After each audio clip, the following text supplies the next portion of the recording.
கனமழை வெள்ளத்தால் விழுப்புரம் மாவட்டத்தில் ஆயிரக்கணக்கான ஏக்கர் விளைநிலங்கள் மூழ்கி கடல் போல் காட்சியளிக்கிறது.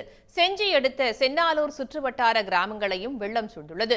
சென்னாலூர் ஏரி உடைந்து தண்ணீர் வெளியேறியதால் அப்பகுதியில் உள்ள நூற்றுக்கணக்கான ஏக்கர் விளைநிலங்கள் முழுவதும் மூழ்கியுள்ளன.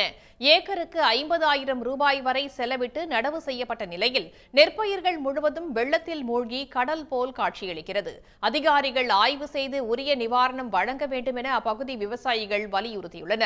சாலையும் துண்டிக்கப்பட்டதால் அத்தியாவசிய தேவைக்கு கூட வெளியே செல்ல முடியாமல் சென்னாலூர் கிராம மக்கள் வீடுகளிலேயே முடங்கியுள்ளனர்.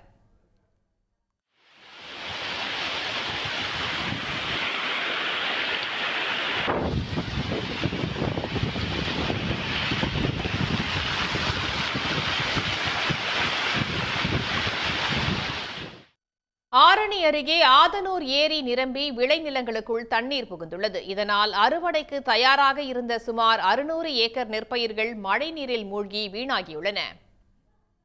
நகை நட்டு வச்சு பயிர் வச்சுட்டோம். எங்களால் நகை நட்டு மூக்க முடியாது. கடனும் வாங்கி பயிர் வச்சுட்டோம். இப்போ வெள்ளாமை அதிகமாக இருந்தனால எங்களால் அறுவடையும் அறக்க முடியல. வெள்ளாமே மழையில் போயிடுச்சு, சீரடைஞ்சிச்சு. இதுக்கு நீங்கள் என்ன கவர்மெண்ட்டில் நீங்கள் என்ன நிதி எங்களுக்கு பண்ண முடியுமா அது செய்யுங்க. அடுத்த தளவானூர் கிராமத்தில் ஏரி நிரம்பி அதிக அளவில் தண்ணீர் வெளியேறுவதால் ஓடையில் வெள்ளப்பெருக்கு ஏற்பட்டுள்ளது. இரு கரைகளையும் தொட்டபடி வெள்ளம் கரை புரண்டு ஓடுகிறது. ஓடையை ஒட்டியுள்ள விளைநிலங்களையும் வெள்ளம் சூழ்ந்தது.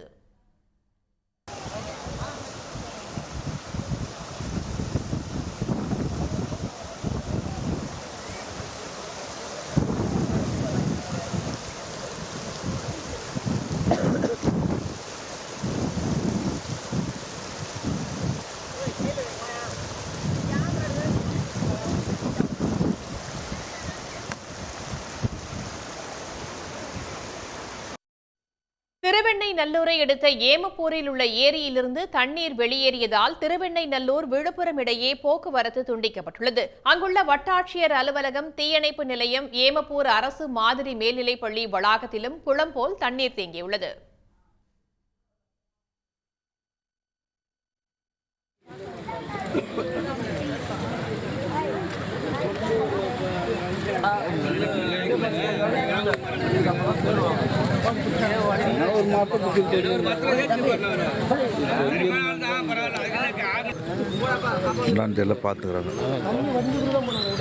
உடனுக்குடன் செய்திகளை தெரிந்து கொள்ள சன் நியூஸ் பெல் ஐகானை கிளிக் பண்ணுங்க.